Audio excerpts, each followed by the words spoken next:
bandiraɓe sehlaɓe toɓeraji jowol sare jaam hiire mon en garti hannde oɗon jamma alarba hawri ko nogas jeeɗiɗi lewru hitan ujunnaji ɗiɗi nogas joyyi mewtande habaruji men seeɗa États-Unis caggal mum kadi ma en mbaw jokkodirde Tidiane Niang ɗum noon élément mo waɗano en hanki ko fate coftal ɓaɗi ma en gartu joni joni jañiɗen hen. أعزائنا المستمعين، إذاعة جول ساري تمد لكم يد من أجل أنها تتعامل معكم، من أجل أنها تشتغل معكم. إذاعة جول ساري فتحت أبوابها بوجوه جميع اللي راغبين بأنهم يتعاملوا مع إذاعة جول ساري. ذائين الولوفيين، البولاريين، الحسانين والسونيكيين، وما يميز حد عن حد. إذاعة جول ساري تقدر تروج إعلانات وتحسيس وتغطية. إذاعة جول ساري موجودة من أجلكم. سعادتنا تكمل بالتعامل معكم. راديو جول ساري انترناشونال. radio mon radio jogol sare ari wedde on jungo ngam yidde gollodade e mon e kala fanno no jidirɗon faltaki capato pullo so ninki e wolof e kala leñol so jiddon ko waɗanede publicité e reportage communiqué e rango radio jogol sare wonan ɗo ko onon weltare amen ko liggodirde e mon ɗum noon bisimilla mon. radio jogol sare ni radio ay aga qibaru kinni i wakati radio jogol sare a wiki temberini kasuka humanto kannu kusuka humanto reportage ma ibega publicité amundunu communiqué ma émission bega katta anyimme qibaru mbangande akitte mberinte katta kay khara jon kanyani khibari bangera ganyani bismillah. radio jogol sare mu ngi leen di talal loxo ngir ànd ak yéen liggéey tukulóor naar soninke olof bàyyi wuñu kenn képp ku fi ñëw lépp loo bëgg ñu defal la ko ni nga ko bëggee muy publicité communiqué. radio jogol sare talal na leen loxo yéen ñëpp képp kuy xeet boo xamante ne yaa ngi ci àddina bi rek radio jogol sare mbégteem ak bànneexam mooy ànd ak yéen liggéey kon bismillah. bandiraɓe sehlaɓe aɗa toɓeraji jowol sare jaam hiire mon toon to États-Unis giɗoɗen d' abord ko toon to Minnesota ɗum noon ko pellodiral waɗi toon hannde toon to école goto école église sukaɓe ɗiɗo maayi hen hono kono 17 suka kañum ko gañeɓe kono noon gañanɗe mabɓe kamɓe ɓeɗo sukaɓe gañeɓe wona gañanɗe poɗɗo no fewi tugnade ha nde habaruji gomri toon donc pelluɗo ene wayno ko kañum hoorgumo maayi he ngal ɗo pellodiral kanko pelluɗo o yarata ko duuɓi nogas tati ko kanko hoore makko ko oɗon école mo ari fellude o ko toon o yalti e hitande ujunnaji ɗiɗi sappo e jeeɗiɗi 17 suka gañim hen ɗum noon gañanɗe en kadi ko gañanɗe ko ɓuuri hewde mabɓe ma goppite hawnaki ɗo e subaka kanko pelluɗo kadi tugnade police ko haali ko wiyete kadi Robin Westman donc sukaɓe ɗiɗo maɓe ɓe en jeeyan cukalel jaarol duuɓi jeetati e jaarol duuɓi sappo tugnade hande police ko habri en wayno ko pellugol ngol fuɗɗi toon ko hedde 8h30 subaka ɗum noon ko heure local e mbi kadi en wayno ko caggal mum walli école o tan dame ɗe fof ko dame jamɗe kadi guddittirtako noon hande tugnade rapport ko haali oɗon école ɓe puɗɗoto toujours rendude wadde juuɗo mabɓe ko hedde 8h15 15 minutes caggal mum kanko waaji o ari toon o fuɗɗi fellude palanteji ɗe kadi ko saraji ɓeɗon yimɓe ɗo dari ɗo ko wawi wonde fof ene wayno ko kanko gouverneur mo Minnesota wonde ko ɗum ɗo ko hunde nde foti hani wonde tugnade hande habaruji gomiri toon to Maison Blanche wonno kanko Donald Trump o yamiri kadi woni wayno ko drapeau ji gouvernement fédéral fof yo tellina ha hakkude ɗum noon ko respectude sukaɓe mayɓe e sukaɓe gañiɓe e famille aji men ɗum noon kadi ene wayno ko kanko pelluɗo kadi tugnade hande police ko yaltini vidéo ji jalti ɗum noon ko vidéo ji ɗe postuno kanko hoore makko YouTube omo haala hen wonde ko gueɗe ɗe ganduɗa en keftiɗe mum ene wayno ko gonduɗe e dépression ngaji ɗum noon kadi ko hunde nde o tini o wi guila mon cukalel kono o anda no waɗi o yo haɓima o haɓama hen o waddi hen haw tan kono ene wayno han kadi ñalawma mum ari alay saago o ƴefta oɗo action donc e oɗon vidéo kadi hollama hen mo yaltini périlaji kewɗi omo yaltini kadi omo haala hen ni won nokkuji ɗi o kanko hoore makko meeɗi ñande toon taw ko nokkuji juulirɗi hono e juif en o haali hen kadi o yafnima yumma makko yafnima sehlama makko o wi ko hunde nde moƴƴani ko hunde nde wona gonga kono alay saago waɗi ɗum ko wawi wonde fof kanko pelluɗo tugnade hande rapport police Robin Westman kanko wari hoore makko hande toon to États-Unis tugnade kadi ko yalti ummade toon Florida hono kanko Ron DeSantos ɗum noon kaso mano toon kaso o kadi ko e wiide mabɓe ko wonno ko beele wallude laamu Donald Trump walla wallude service immigration nangude yimɓe moftude ɗum toon kaso mo mbiyata alligator Alcatraz noon Alcatraz ko kaso goɗɗo ne wonno toon to Californie ɗum noon ko guddade ko ɓuuri duuɓi 49 ene wayno oɗo kaso ko on ɓe guinniri kono ɓe ɓeydi hen alligator firti wonde ko oɗo kaso ɗo waɗa ɗo ko noodi gonanno ɗon kadi ko nokku mo ganduɗa beelin taari ɗum to ko noodi goni hen donc ɗum wonno anniye maɓɓe ko wadde oɗon kaso taw kala dogɗe oɗon kaso ene wayno ko noodi so jiiɗuma ñaam ɗum ɗumnata ha ende email jiita ɗo ni ummi kamɓe direction oɗon kaso ɓe mbi wonde ko hawnaki ɗo e balɗe garoje ɗe hay goto jogorani heddade oɗon kaso donc oɗon kaso ko wawno no fof e wiide makko kanko gouverneur de Santos e wayno ko yimɓe ustade ɗumen e oɗon kaso ko sibabunde kamɓe gouvernement fédéral yimɓe ɓe déportas immigré ji déporteteɗe yaltindeɓe leydi ko ɗum waɗi yimɓe kewani to ɗum kaso kono e tunnade konngol gummingol toon to goto e yimɓe département homeland sécurité e wayno o kanko hoore makko Salim ka ɗum haala ka de Santos haali ko haɗi yimɓe hewde toon to oɗon kaso ko sibabu laamu fédéral ene déporte yimɓe no feewi kono e wayno ko goto e ardiɓe département homeland sécurité o wi nangude yimɓe immigré ji ɗi ngala kayeteje wadde ɗumen toon to ɗiɗo kasoji ɗum ko décision Florida par ce que oɗo kaso maaro toon ko Florida jeeyi ɗum woni kadi koye leydi Florida ala fof ko nder ɗum gouvernement fédéral ko wawi wonde fof ɗum ɗo kadi ko hunde nde kanko de Santos o yiɗa ɗum ɗo kadi non seulement ko gueɗe ɗe jooɗano guila nde waɗete adande mais kadi kalisaji mbaɗaɗi hen ɗi so tawi kadi wonti tinama kadi ko bonnandeji ko caɗele mawɗo jogor wonandema siftirton tan kanko de Santos kadi ene wayni ko hawnaki hitande ujunnaji ɗiɗi nogas jeetati kanko hoore makko daminama won candidat pour ɗaɓɓude ardade leydi États-Unis ɗum noon haysindo Donald Trump en ɗamina kañum hoore mum e ko haalata e oɗo saha joni ene yiiɗi wadde kañum hoore mum candidat pour mandat muɗum tataɓo ɗum noon ko hunde de constitution jaɓani taw kono noon so tawi o waɗi hawnaki kadi ɗum mo artira haalluji kewɗi wonde o hawnaki won yimɓe waɗɓe mamba gon candidat ji ko wayno ancien président Barack Obama ha hande toon to États-Unis yiyama toon kadi to Chicago hande hono kanko gouverneur Illinois kanko hoore makko mo woni e nder wuro ɗum noon kadi mo yaha e nokkuji ɗi ganduɗa to mbiyata worgo Chicago nokkuji ɓurɗi wonde to crime waɗanno ɗum ɗo fof noon ko hollude e wiide makko kadi kanko JB Pritzker wonde hollude Donald Trump wonde ko ala crime gonɗo e Chicago hayso crime ne woodi Chicago ala urgence moɓe cohli kamɓe Illinois naaɓe pour wiide yo garde national nelde toon siftindon tan ko kanko Donald Trump en wayno ko ɗeɗo balɗe ɓennuɗe o haalano toujours ko neldude toon to Illinois ɗum noon toon surtout to wuuro wiyetego Chicago wuuro tataɓo ɓurɗe mawnude e États-Unis neldude toon garde national ɗum ɗo fof ko e wiide makko kanko Donald Trump ko sibabu crime ne heewi toon donc tungana hande e sondage uji jaltuɗi ene wayno ko kamɓe américain ken wona 81% ene paami wonde ko crime aji e États-Unis ne keewi feewi ɗum ɗon kadi ko hunde nde ganduɗa kanko Donald Trump on watte hen haqqille no feewi ko ɗum waɗi e nder kadi haysindo ko o haalano wiide ko hunde ko campagne mandat makko tataɓ ko ɗum ɗo waɗi omo nelda militaire uji walla garde national e nokkuji kewɗi ɗi ganduɗa taw ko nokkuji démocrate en gardi toon ko fuɗɗi ko wayno par exemple Washington DC haysinde oɗo saha joni haysinde oɗo saha joni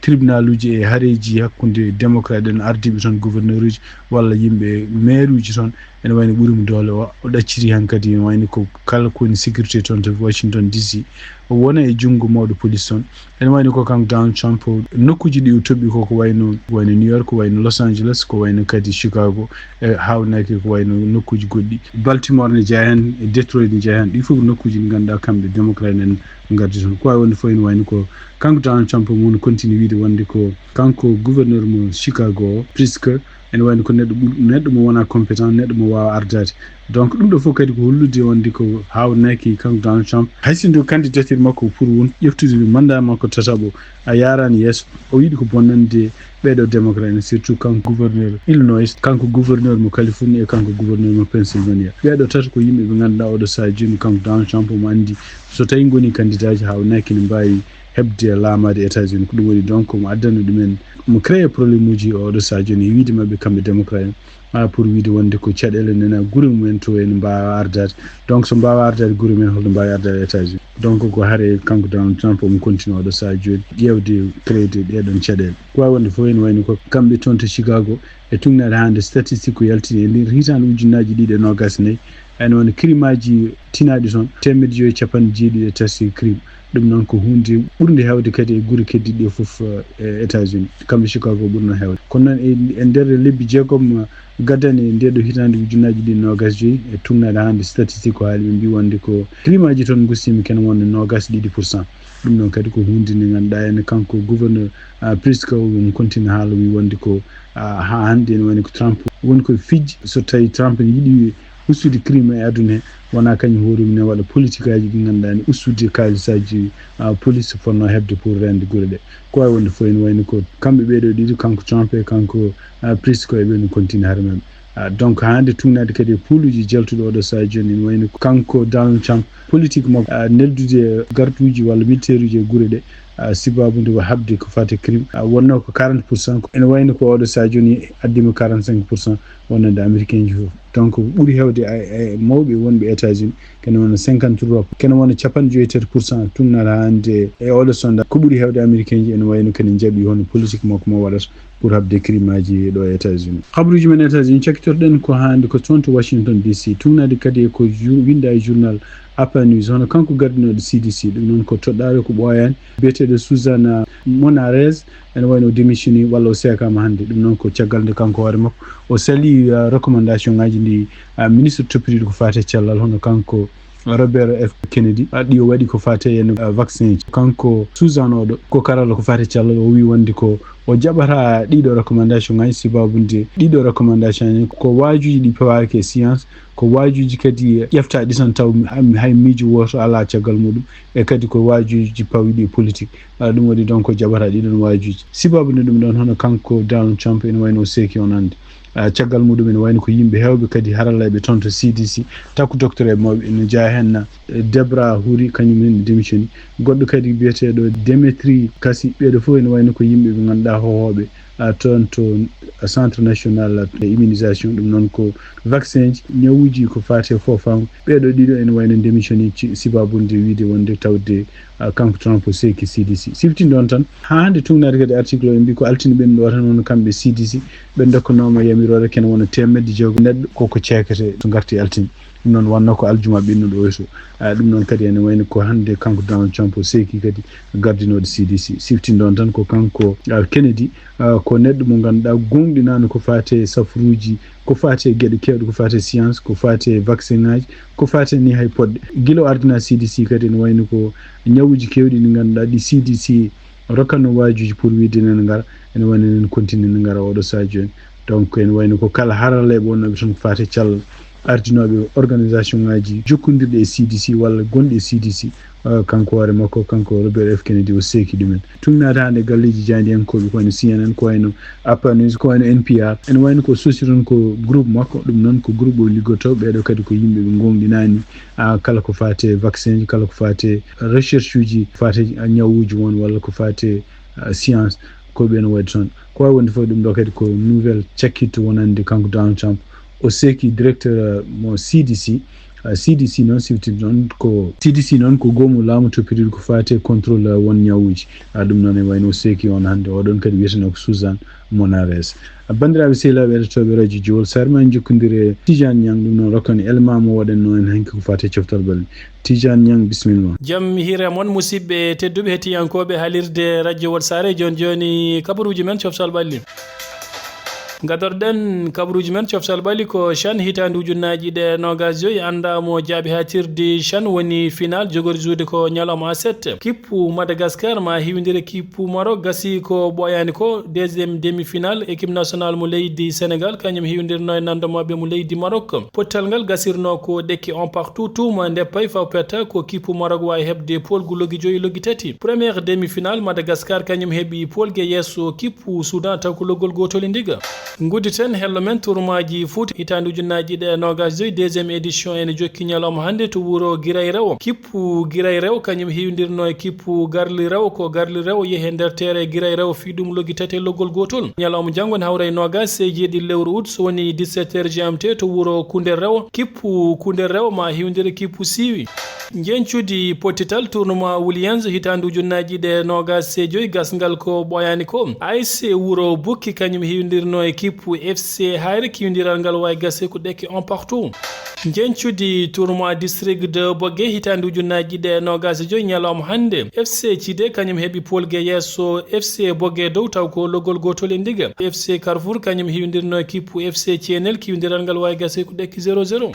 sen gomem to wuuro Bogué jaɓanten ko to wuuro Jingue jokkodiren e musidɗo men Iba Bilal Sall hokken jencude championnat Jingue hitande ujunnaji ɗe nogas e joyi e jencude tournoi Ganki hitande hitande ujunnaji ɗe nogas joyi ko noon tigi musidɗo Tidiane Niang championnat jingue jeeri 2025 ene jokki fettude ɗo e stade Wayndebourg mo jingue jeeri Tumbere ha joni gonɗen ko e 3e journée he hande ene hawri e mardi 26 août 2025 nangodirno ko FC Toulé Hassi kam e FC Timtimol yaltayeɓe ko FC Toulé Hassi fi FC Timtimol 3 but à 1 hen 2 bi marque ɗum ko atakamaɓe biyeteɗo Adama Boulaye Diallo o to bi marque ɗum ko atakamaɓe biyeteɗo Hamidou Sala bid FC Timtimol o marque ɗum ko on biyeteɗo Ceerno Moussa Malick Touré janggo inchallahu ene hawra e mercredi 26 août 2025 jogori nangodirde ko FC Yakare kam e FC Lyon sen jeeyi ha toon to wuuro meɗen Ganki musidɗo meɗen Oumar Adama Dia ko joɗɗiren toon o holliti wonde hande talata o nangodirno ko FC Belel Mbarodi kamɓe e FC DB sikki ala ko FC Belel Mbarodi fi FC DB 1 but à 0 marque bi o ha joni ko atakamaɓe biyeteɗo Maka Sow wonno ko Iba Bilali Sall guila e stade Wayndebourg mo jingue jeeri Tumbere radio Jowol Sare tumnade bayinago fédération mo leydi Mauritanie jaltuɗo ko ɓoyani ko ɓe kolliti hono keblo kippu leydi Mauritanie ñalawma aljumani hawray nogas e jeenayi lewru août sanga waktuji nogas woni 20h GMT ma yaltin doggol murtannaɓe suɓaɓe pottitte ɗiɗi qualification coupe du monde hitande ujunnaji ɗe nogas e joyyi ko siftinde bandiraɓe joyyi e jeenayi lewru septembre Mauritanie ma hewidire kippu Togo kippu Soudan du Sud pottitte ɗiɗi ɗe foof jogori juuɗe koto stade municipal mo Nouadhibou lawdi hono Moukhtar Gako signini contrat mum ñalawma hande to championnat mo leydi Libye première division tumnade FC Nouadhibou ɓe kolliti nandiral heɓama hakkude mabɓe ataka mabɓe brésilien jowannoto FC Nouadhibou gam dartinde contrat mum gonnoɗo hakkude mabɓe FC Nouadhibou ɓe kolliti ɓe coodi joueur kesso poul gumri to ASC Police jowannoto championnat mo leydi Mauritanie deuxième division biteɗo Adama Diallo tumnade Nakshot académie football ɓe kolliti ñalawma hande fuɗɗima fatte ƴewdo détection des talents ene jokki ha nogas e jeenayyi nduɗo lewru ndu gonɗen ɗo e lamorgo leydi Mauritanie Nakshot ko siftinde bandiraɓe ngoɗo ƴewdo ko fatte sukaɓe wonata ko sukaɓe mawɓe jibinaɓe hitande ujunnaji ɗe jeeɗiɗi woni 2007 ha 2008 ndiɗo mbaɗi ari ko gam kippu académie football ƴewde jouruji jogorɓe juude championnat mo leydi Mauritanie super 1 kabruji men coftal ɓalli ko ɗo kaadi en calmini hettiyankoɓe haalirde radio Wolto mbawi wonde fof Tidiane Niang a jarama bandiraɓe sehilaɓe heɗotoɓe radio Jowol Sare habaruji moon e ɗemgal Pulaar hande oɗo ñalawma walla e oɗo jamma alarba nogas jeeɗiɗi lewru août hitande ujunnaji ɗiɗi nogas joyyi gasi ha laaɓi wawi gartu janggo kadi so Allah jaaɓi on jarama